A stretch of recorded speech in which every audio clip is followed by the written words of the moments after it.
Well, hey there, and thanks for joining me here on the Do Business Better podcast.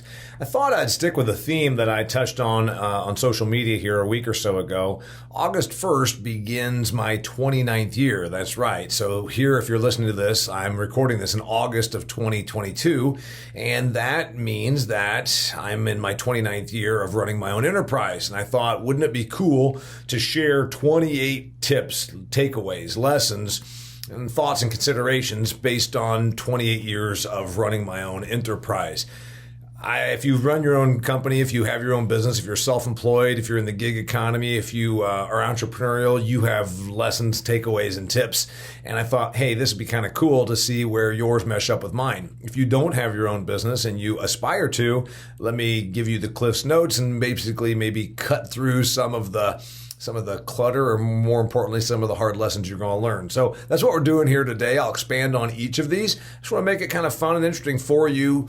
And I could probably do 28 and then another 28 and then probably another 28 after that, because those of us who have been out here piloting our own ship understand some of this.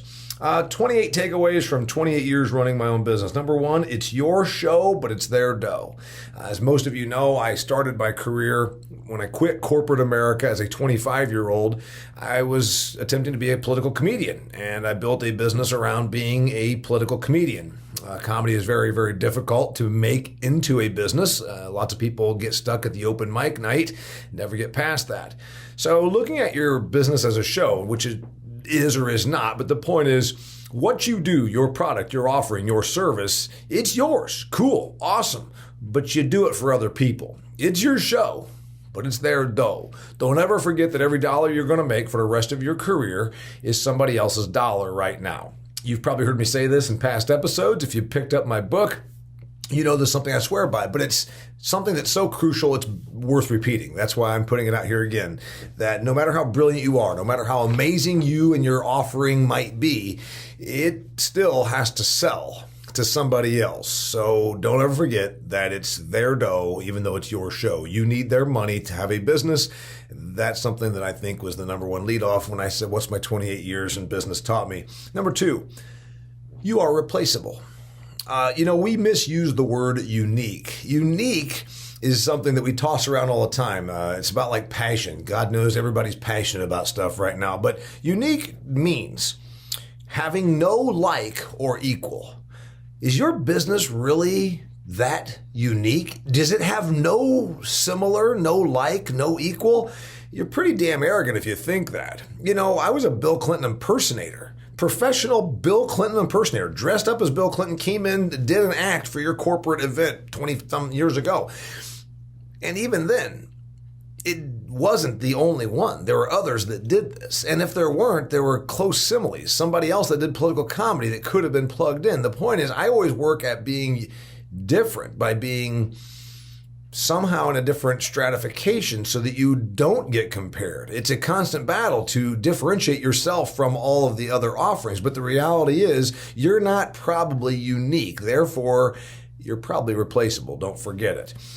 Number three lesson after 28 years in business, save your money. It's as simple as that. We're not going to get into a financial show here today, but save your money. Why? Because there will be bad days, weeks, and quarters. You will need to have money backed up to get you through the slow times. More importantly, when you have money saved, and I've read a number of articles about this, if you have money in savings, your confidence is so much boosted. There was a big article about this during the Great Recession.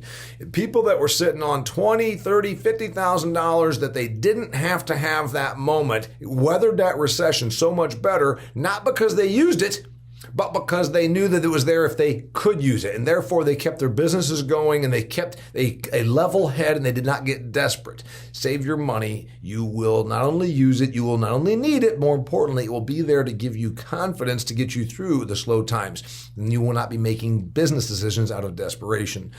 Number four, while we're talking about money, invest in that which builds your brand, makes you stronger, and ultimately makes you money. There's a difference between spending and investing. You've probably heard this. It bears repeating. Are you really getting a return when you say, well, it's a write-off? Well, if I go and buy this thing, I can write that off. That's not investing.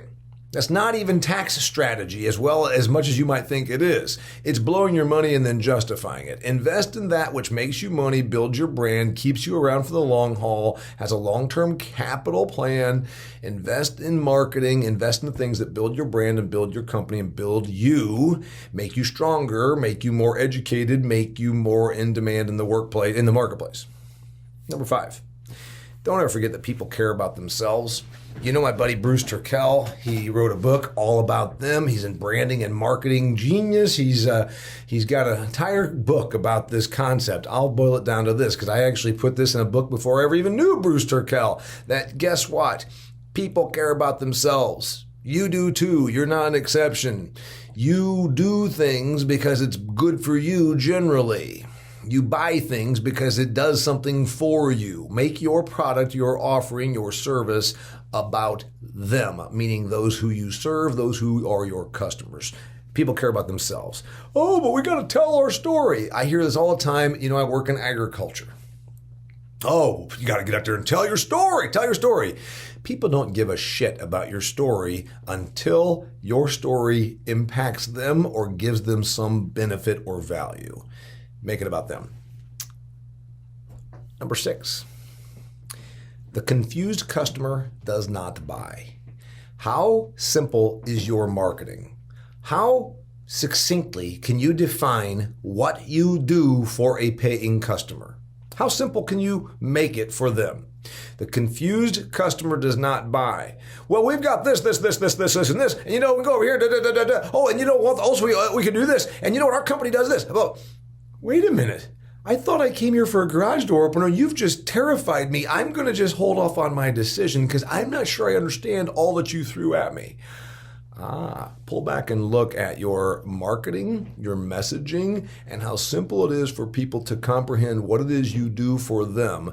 And then maybe it needs simplified back some because the confused customer does not buy. Number 7, your personal happiness should not be directly correlated to your business success. However, let's not kid one another here.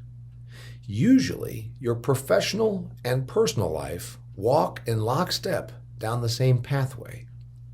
You've heard the thing where the guy and the woman are getting divorced and turns out they're losing their business and they have no money and now they're fighting over the kids and then they don't get along and then one of them starts sleeping around. Usually these things go hand in hand is what I'm saying. So you would do well to strive for both personal and professional happiness and prosperity because the two things, your personal and your professional life, are very difficult to somehow unravel and separate. Like it or not, that's the truth. It doesn't say that if you've gone bankrupt, you should never be happy the rest of your life. It's saying strive to not be in that position because it's tremendously stressful. One stresses the other. Number 8, make it easy for customers to give you their money. Have you ever been in this situation? Maybe it's a restaurant. I've been there a number of times. You're done eating. You're clearly done eating. And you even get up and walk to a register or somewhere, and you're very clearly, you got your credit card out, and you're like, hey, I got a plane to catch. And they say, oh, well, you've got to do this, and you got to wait on the server, and then we got to, and you're like, hey, man, I want to just pay you, and I have no problem with what you're charging me, but why do this? Okay, what about this? I know that companies used to make, big credit. You had to go and get approved for credit to do business with them before they would extend you credit. That's an issue of money. I understand it. But look at what you are doing or seek to do with the business you want to start or run or do run. Are you making it hard for people to give you their money?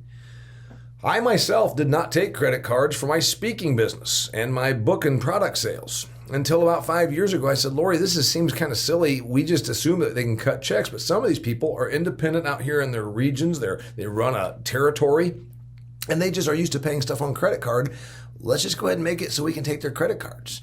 So maybe it costs a little bit to get set up. Let's not make it hard on our customers to give us money. Number 9 means we're almost a third of the way done. Do you know what you sell? Because my takeaway from the years I've been in business is to make sure that you know what you sell. Now, I've talked about this before on this very podcast and in some of my writing, but the main thing here is most folks get so caught up in their product. They think their product is this pen.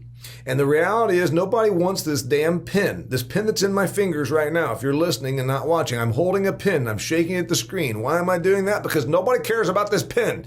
What do they care about? What comes out of this pen? The fact that I can take notes, write down, go through my outline, use it to make my business flow. Now that's an old-fashioned reference because most people don't even use pens anymore. Okay, great. Use your cell phone. You don't care one thing about all of the nifty technological features on your cell phone. I'm guessing what you really care about is you care about what it does for you. You're allowed to get a text or an email when you're in all over the country. You can look up stuff on there and get knowledge. You can use it for all sorts of processes and for building your business and making your life easier. You don't really care about the cell phone. You care about what it does for you. Same with your customers. Understand that what you sell is probably not the cell phone, it's what the cell phone does. Understood? Know what you sell, and it's probably not the product that you sell, it's the result of your product.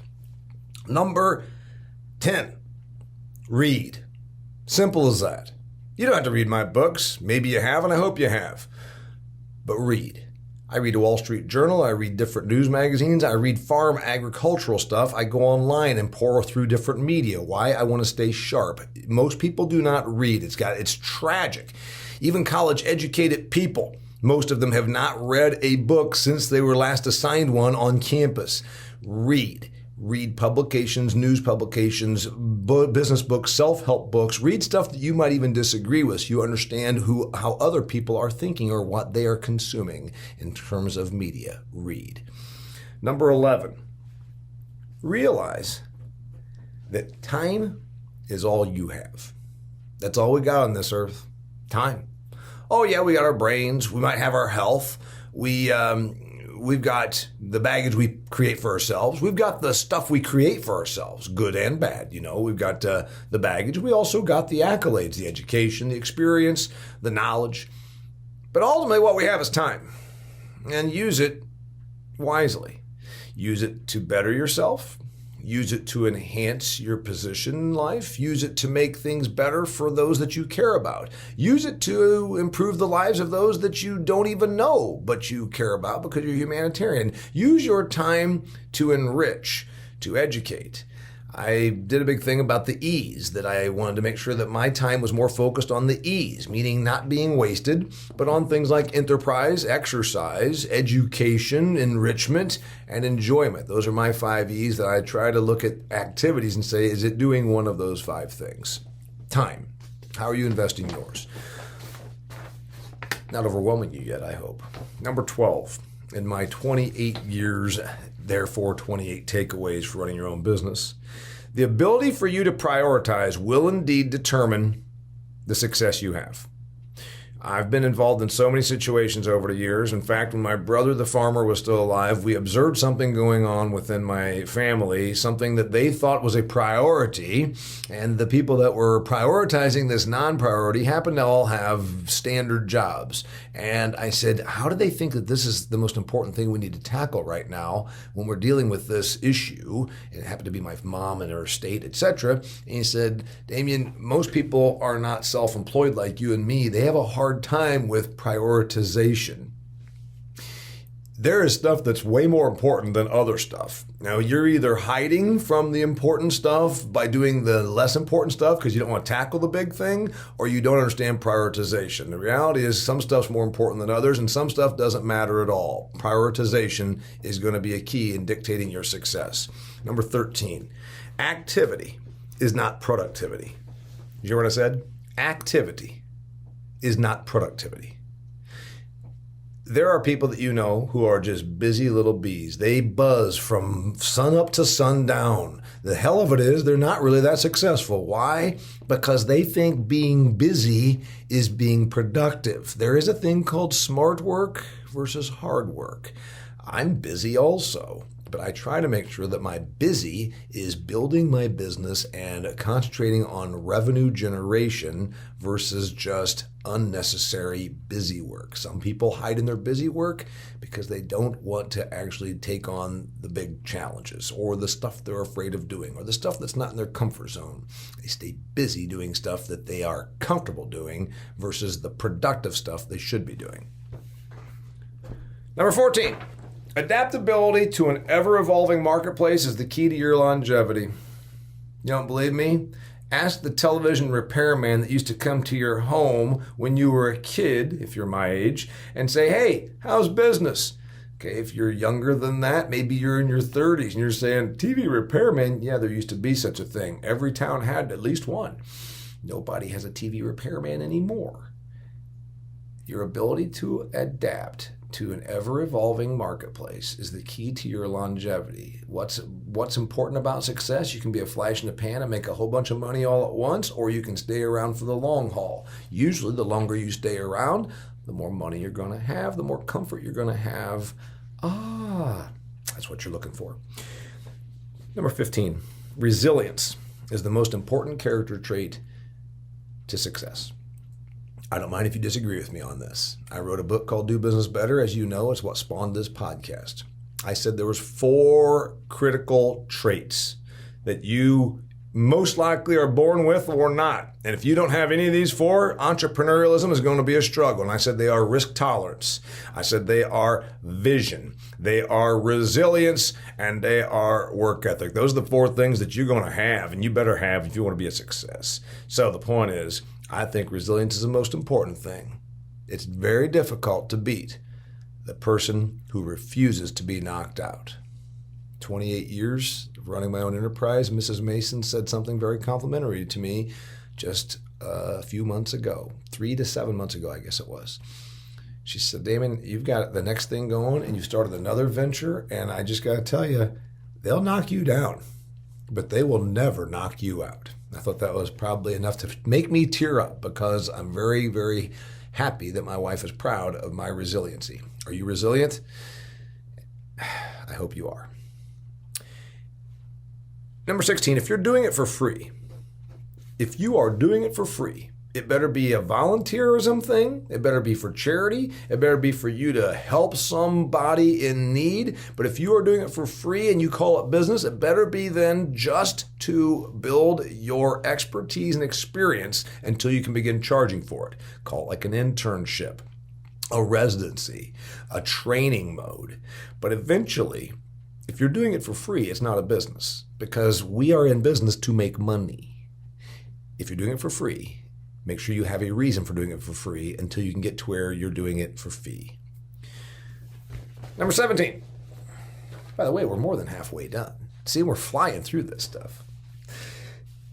I'm going to also be releasing an article on this whole point, so if you are not taking notes, you can go and find the article. But more importantly, you can also go and listen to this again and jot it down. And I don't mind if you share with me your thoughts. In fact, I'd really look forward to that. You tell me, hey, I agree with you on number 17, 13, 12. I'm not sure about number 9. That's cool. That means you're thinking. Number 17, take time to stare out the window. I fly on airplanes quite a bit. I try to get window seats now, didn't used to, but now everybody closes their window shade. I hate that because I feel like I'm in a dark tube. They sit there and they watch movies, and I always think to myself, don't you have something more important you could do than sit there and play video games and watch movies? You're a grown-ass person. Couldn't you be doing something that's more productive? I read, and then I also stop and stare and look out the window. I like looking at those big puffy clouds. You know what I do? I think. I contemplate. I think about myself, my strengths, my trajectory, where I've come from, where I want to go, my loved ones, my life, my dogs, my business, my future, my legacy, and what I can do to occupy the future in a way that is fulfilling to me. Take time to think. Most people don't think. Most people don't want to think. It shows. Take time to think. And think critically. And think well. And think positively. But think. Number 18. While you're looking out that window, let your mind wander a little bit. Creativity is good. Creativity happens when your mind is in a different place, right? Versus focusing on a task. Have you ever solved a problem when you weren't thinking about the problem? Of course you have. I love it, getting out on my tractor. After a while, I know what I'm doing. I was raised on tractors. I'm out here mowing a ditch. All of a sudden, my mind's wandering. Okay, I'm not going to wreck. I'm not going to flip over the tractor. And all of a sudden, I'm getting kind of a wandering mind. And I'm getting kind of creative, and it feels good. Let your mind wander sometimes. Drift off into a space where you don't normally go. And guess what? You might find a resolution to something that's bothering you when you're over there in that space that you really, really weren't focusing on stuff. It's a great place to be. Let your mind wander sometimes, and you'll be amazed at how ideas are spawned that can help you in your life and business. Speaking of ideas, everybody talks about ideas, and a lot of folks think that success is predicated on a big, brilliant idea. Trust me, I'm in the idea business. I've got a whiteboard. You mean to turn it over here? I'll show you. I got a calendar where I sell dates. I've got whiteboards. I put stuff on that whiteboard every day. I hope you do the same. I have a pen and paper that's it's on my desk every day. For 28 years, I've had a notepad, a legal pad sitting there that I write down stuff. I have ideas. You have ideas. Ideas are good, but ideas are useless unless those ideas are executed. Now, you're going to throw away some bad ideas. You're going to let some ideas just go by the wayside, but you also need to continually realize that ideas, some of them need taken to that next level. And for that to happen, you got to go to the kitchen and do the work, right? Now, we just talked about ideas, and I told you about my whiteboard and my pen and paper, which is number 20, write it down. I don't care if you don't write it down. I like pen and paper because it works for me. I like whiteboards, chalkboards, whatever that thing should be. Maybe you use your phone and your notes feature on your phone or your laptop or your tablet, whatever it takes. Document it, because by documenting it, it helps you put it in your brain. We've seen studies about this. You've read articles about this, I'm sure. When you write down something, now I'm not even talking about typing, because there's another study that says when you type something, you see people sitting there just typing away on their laptop at a meeting, they'd probably be better served to just listen and jot down a few big bullet points, because that will then trigger the memory of what they heard. I write down bullet points. I write down notes to myself. I write down thoughts that I have. I also use the voice memo feature on my phone. Write it down. Number 21 out of 28 takeaways from 28 years of commanding my own ship, running my own business. Be money-minded. Be financially minded. Understand the money. You are in business. Oh, I just don't like money. I just want to create art. Okay, great. Go create art. You probably will not turn it into a business. I know the Picassos and these kinds of people probably, you would say, were very artistic and they didn't have a great command of things like ledgers and balance sheets, but you know what? They understood that their business was for money. Yours is too. Be money-minded. When people say, I'm just not good at handling money, what that really means is, I'm just not responsible. Bullshit. You know what? Saying, I'm just not good at There's things you're not good at, I get it. I'm not good at playing baseball. I never really played. My arm's terrible. My shoulder's torn up. I don't have what it takes. But you know what? Understanding finances is not baseball. It's just a matter of saying, wait a minute, what do things look like? What are our expenses? What is our income? And what can we be doing right now to improve that situation? It does not take an MBA in finance from an Ivy League university to spend less than you earn. Be money-minded at the most simple level. And don't say, I'm just not good with money, because what that really means is, I just don't want to be responsible. Money is how we apportion value, like it or not. Be money-minded. Number 22, establish, maintain, and nurture your relationships. Every opportunity, okay, not every, almost every opportunity that you will be presented with for the rest of your life will come via a channel known as a person. Well, it might happen on LinkedIn. It might happen on social media at some networking event. It might happen in all different manner. But the opportunities that we get in life come from other people who have a business need, a business opportunity, if you will. Nurture, maintain, and develop and establish healthy relationships because it will only help your business. Number 23, speaking of relationships, sever those relationships which are one way, which are troublesome, which are toxic, where sometimes those people are using you or even seek to harm you. Do not believe that just because you've known these people for a long time or because you are related to them, it's your brother, aunt, sister, or whatever, that you need to maintain a relationship with them. If it's destroying you, if it's causing you harm, if it's causing you grief, if it's got you so anguished you can't sleep, or worse yet, costing you money or harming your business, sever ties. It's for the better. You'll have other relationships that are not harmful to you. Number 24, we're almost there, folks, on the 28 takeaways from 28 years in business. Number 24, there will be resentment. Remember that movie? Was it Daniel Day-Lewis? There Will Be Blood, about the oil man. There will be resentment. I'm sorry. When you have a modicum of success, somebody's going to chip on you. They're going to be resentful of you. They're going to be, shall we say, hostile toward you. They're jealous. They're envious. They resent you. It doesn't matter, in my observation of 28 years, what that level of success is. I had people that resented me when I was a $400 comedy act because they were still a $0 comedy act. You see where this goes? Your $50,000 accomplishment will cause harboring of ill will by those that thought they should have gotten there, and they're down there at $0 of accomplishment. Your $500,000 accomplishment will cause resentment from those that are at $200,000 instead of $500,000. Your $5 million accomplishment will create resentment from those who call you lucky because they're still down there at about 1/20th of what you're making. It doesn't matter what the number is. There are going to be those that resent or judge you hostilely because of their own jealous and envious characteristics. Do not allow your attention to be distracted. Do not allow your focus to wane. Stick with what you know you want to do, the accomplishments you seek to have, the relationships with your loved ones you want to have, and the life of choice that you seek to create, because otherwise you'll be constantly worrying about the resenters and the dissenters. Doesn't do you any good. Number 25, speaking of such things as relationships, not everyone will like you, and that's okay.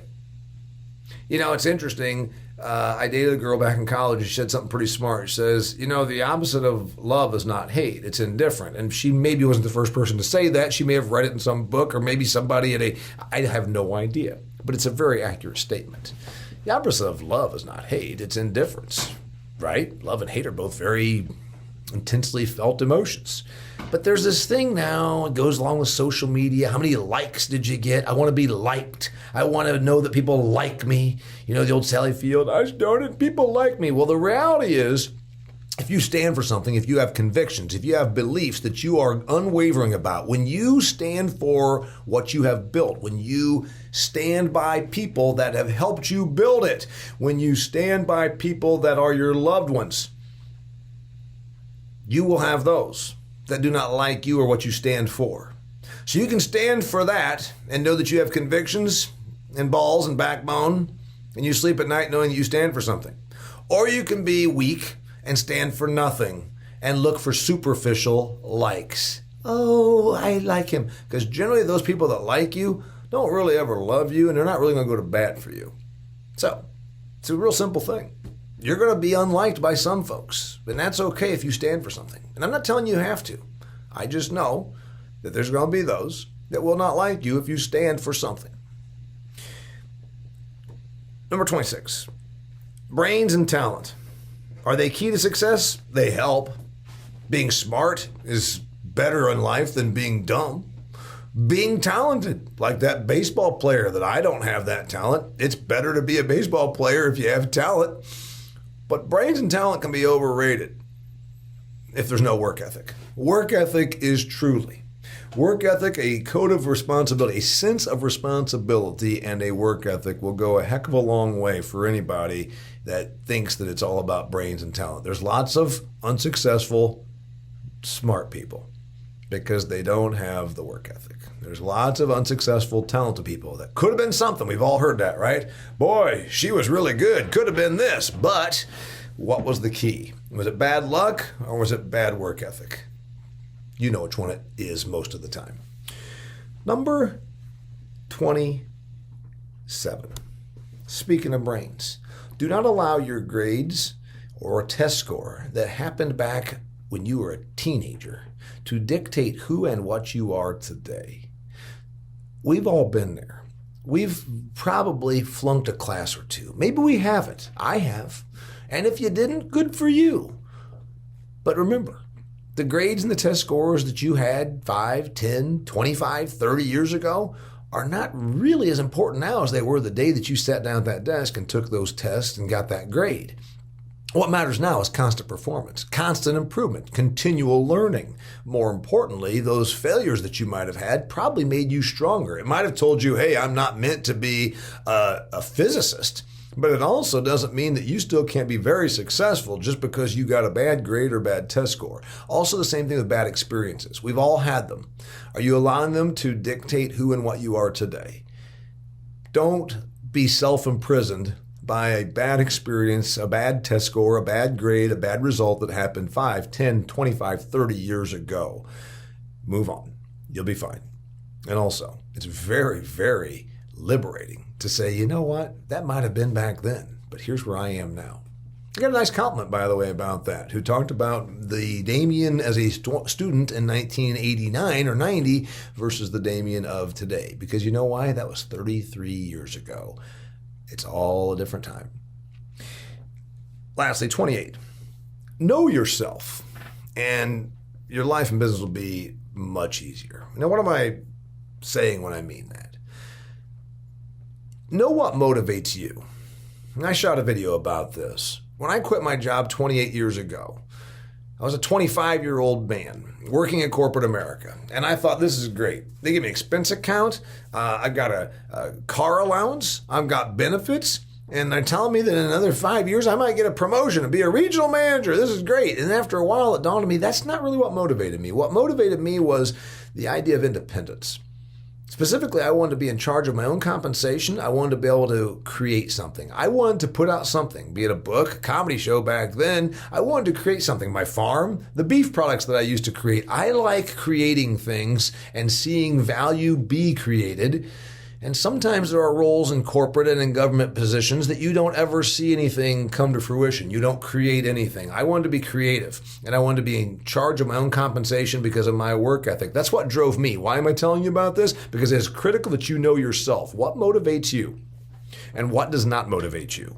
What is almost demotivating? What do you really, really thrive on? What thing makes you tick and what does not? Because when you understand that, you can tap these things, and you can also avoid the pitfalls of the stuff which you know does not motivate you to your own great success. What are your weaknesses? What are your strengths? Corporations do this all the time. Remember the SWOT analysis that came out 10 or 15 years ago, 20 years ago, whenever it was? Strengths, weaknesses, opportunities, and threats. The problem is everybody sits around the boardroom and they're afraid to ever admit that they have any weaknesses, because if they say that, they'll be looked at as though they're not a company person. Oh my goodness, I've got to be a yes man. We have our weaknesses. We care too much. Our weaknesses, we try too hard. Bullshit. Everybody has weaknesses. Every company has weaknesses. Every product will have a weakness, and every individual has a weakness. What are your weaknesses, and how can you strengthen it or farm around it? Strengths, weaknesses. What are yours? What motivates you? What does not motivate you? Know yourself. And the more you know yourself, and the more you can then strengthen, the more then you can inspire yourself with what you're good at, the more you can tap into your strengths and what makes you tick, the better you will be with your business. Know yourself. Know yourself. Do you know yourself? And the good news is after 28 years of me commanding my own ship out here in Entrepreneurville, Self-Employedville, Gig Workerville, work for myself, work for a bunch of other peopleville, whatever you want to call this, I know myself better than I did when I quit my job back in that day in August 1st of 1994. I hope you do too.